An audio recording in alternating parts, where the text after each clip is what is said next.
Assalamualaikum warahmatullahi wabarakatuh. Sampai berjumpa kembali di channel saya, Saiful Anami Partner. Hari ini saya akan membahas tentang berita yang sangat viral, yaitu berkaitan dengan Anies Baswedan. Jadi, seperti pemberitaan di berbagai media, saat ini sedang headline, sedang news, yaitu berkaitan dengan berita bahwa DPRD DKI Jakarta akan mengumumkan pemberhentian Anies Baswedan. Jadi pada saat hari ini Anies Baswedan tentunya akan diberhentikan sebagai Gubernur DKI Jakarta. Jadi saya kira ini menjadi info atau berita yang sangat populer saat ini. Saya akan mengulasnya apa dan bagaimana tentang mekanisme pemberhentian Anies Baswedan ini dan siapa kira-kira yang akan berpeluang untuk mengganti atau bahkan menduduki jabatan PLT atau pejabat sementara yang akan menggantikan Anies Baswedan.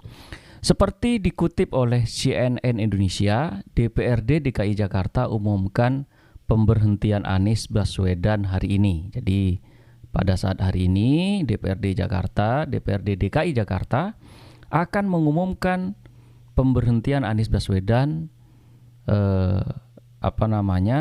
untuk jabatan Gubernur DKI Jakarta. DPRD DKI Jakarta bakal menggelar rapat paripurna pengumuman pemberhentian Gubernur DKI Jakarta Anies Baswedan dan Wakil Gubernur DKI Jakarta Ahmad Riza Patria hari ini Selasa 13 bulan 9 2022. Ketua DPRD DKI Jakarta Prasetyo Edy Marsudi mengatakan rapat paripurna ini digelar setelah disepakati dalam rapat Badan Musyawarah (BAMUS) beberapa waktu yang lalu.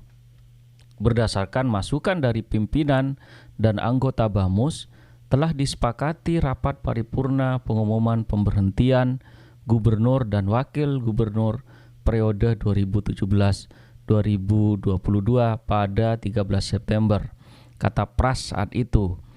Wakil Ketua DPRD Rani Mauliani mengatakan rapat paripurna hari ini merupakan pengumuman masa akhir Anies Riza 30 hari sebelum masa tugas berakhir. Diketahui Anies Riza bakal mengakhiri masa jabatannya 16 Oktober mendatang. Menurut Rani, dalam rapat paripurna ini, DPRD hanya menjalankan prosedur dan mekanisme yang ada.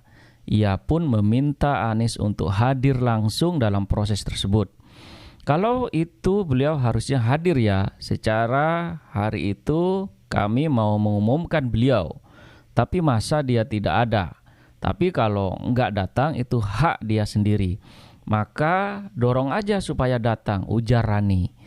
Usai rapat paripurna pengumuman pemberhentian Anies Riza, DPRD juga akan melanjutkan rapat pimpinan gabungan Rapimgab untuk membahas calon penjabat PJ Gubernur DKI Jakarta pengganti Anies.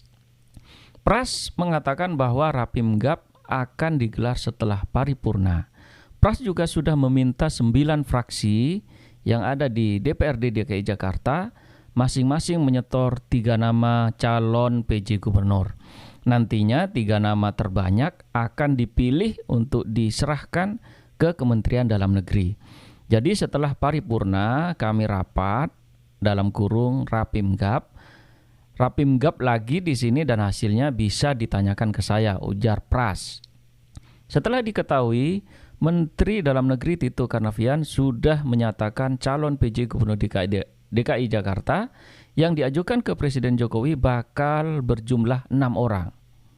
6 nama calon itu akan diusulkan 2 pihak, 3 dari DPRD DKI Jakarta dan 3 dari Kemendagri. Berdasarkan surat Kemendagri yang dilayangkan ke DPRD DKI Jakarta, 3 nama calon PJ Gubernur DKI Jakarta paling lambat dikirimkan 16 September atau 1 bulan sebelum masa jabatan Anies habis.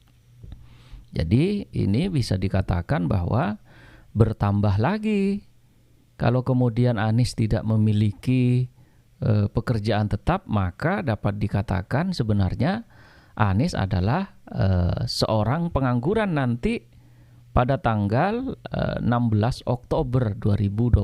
Karena kalau kemudian yang bersangkutan tidak memiliki pekerjaan tetap atau aktivitas pekerjaan yang tetap, maka dapat dikatakan yang bersangkutan adalah pengangguran atau lebih kerennya adalah pensiunan, seperti itu. Jadi saya kira ini merupakan sejarah bagi yang bersangkutan, dan saya kira juga terhadap yang bersangkutan yang kemudian beliau digadang-gadang sebagai calon presiden.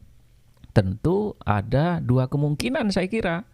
Yang pertama, tentu yang bersangkutan akan lebih leluasa untuk kemudian berkeliling atau mensosialisasikan dirinya sebagai bakal calon presiden yang kemudian sudah diusung oleh parpol yang ada. Yang kita tahu parpol yang sudah mendeklarasikan untuk mengusung bakal calon presiden Anies Baswedan adalah Partai Nasional Demokrat atau Partai Nasdem. Namun tentu yang kedua bisa jadi apa yang kemudian dihadapi oleh seorang Anies Baswedan, bisa kemudian nama yang bersangkutan itu bisa kemudian mulai pudar. Karena kemudian yang bersangkutan tidak lagi memiliki jabatan strategis yang kemudian dapat digunakan sebagai sarana untuk mempublikasikan atau bahkan mensosialisasikan dirinya sebagai kandidat bakal calon presiden. Terlebih lagi kita tahu bahwa Anies Baswedan ini saya kira merupakan sosok yang tidak memiliki partai politik. Jadi di situ memang ada kelebihan dan kekurangannya. Kelebihannya ketika yang bersangkutan tidak memiliki kendaraan partai politik, bisa jadi semua partai kemudian akan merangkul yang bersangkutan untuk kemudian digadang-gadang sebagai calon presiden. Namun tentu di sisi yang lain, setiap partai politik pasti menginginkan agar kader-kader terbaiknya, kader-kader partai politik yang sudah kemudian menjadi kader militan untuk kemudian dapat dimajukan sebagai kandidat bakal calon presiden. Sehingga kalau demikian adanya, maka tentu bisa jadi pemberhentian Anies atau kemudian tidak menjabatnya Anies sebagai gubernur DKI Jakarta bisa menjadi sebagai langkah awal untuk kemudian Anies tidak dapat eksis kembali. Eksistensinya justru tergerus dengan yang bersangkutan tidak lagi menjabat sebagai gubernur DKI Jakarta. Untuk itu saya kira ini merupakan sebuah jebakan saya kira bagi Anies. Karena dengan yang bersangkutan tidak lagi menjabat sebagai gubernur DKI Jakarta, maka sarana atau bahkan media untuk dapat mempublikasikan seluruh kinerja yang kemudian dilaksanakan melalui pemerintahan DKI Jakarta tidak lagi kemudian dapat dinikmati atau bahkan dipublikasikan oleh seorang Anies Baswedan. Saya kira itu analisis saya. Kemudian terkait dengan siapakah yang akan menggantikan posisi Anies Baswedan, ini tentu akan berlabuh atau bahkan merupakan kewenangan strategis dari Presiden melalui Kementerian Dalam Negeri. Sehingga kandidat yang kemudian diusung atau bahkan diusulkan oleh DPRD DKI Jakarta memang seharusnya harus menjadi referensi baik oleh Presiden maupun oleh Kementerian Dalam Negeri. Meskipun pada akhirnya memang kandidat yang diajukan ini tidak bersifat mutlak kemudian harus ditetapkan, harus dipilih oleh Presiden maupun Menteri Dalam Negeri. Sehingga kemudian ini merupakan hak prerogatif dari Presiden melalui Menteri Dalam Negeri, siapakah yang kemudian yang dianggap sebagai kandidat maupun calon maupun sosok pengganti yang dianggap ideal oleh Presiden melalui Kementerian Dalam Negeri. Saya kira sangat strategis sekali bagi PJ DKI Jakarta atau seorang yang akan menduduki pengganti Anies Baswedan untuk dapat melaksanakan tugas dan fungsinya kurang lebih. Saya kira kalau sekarang tahun 2022, 2023, 2024 setidaknya lebih kurang sekitar 2,5 tahun ya untuk kemudian dapat melangsungkan peran dan fungsinya melaksanakan tugas dan tanggung jawabnya sebagai gubernur DKI Jakarta yang tentunya akan sangat strategis sekali bagi pengemban tugas pengganti Anies Baswedan ini, karena posisi DKI Jakarta yang memang sentral dari ibu kota negara dan juga sentral dari pendapatan yang memang sentral dari perekonomian yang sangat berputar bagi keseluruhan perputaran ekonomi yang ada di Indonesia. Ini juga menjadi bagian hal yang sangat diperhitungkan, sehingga kemudian saya kira ini merupakan sebuah kesempatan besar bagi Presiden Jokowi, bagi Kementerian Dalam Negeri untuk dapat menunjuk orang-orang yang memang dekat dengan Presiden Jokowi, dan juga bisa jadi kemudian juga penunjukan PJ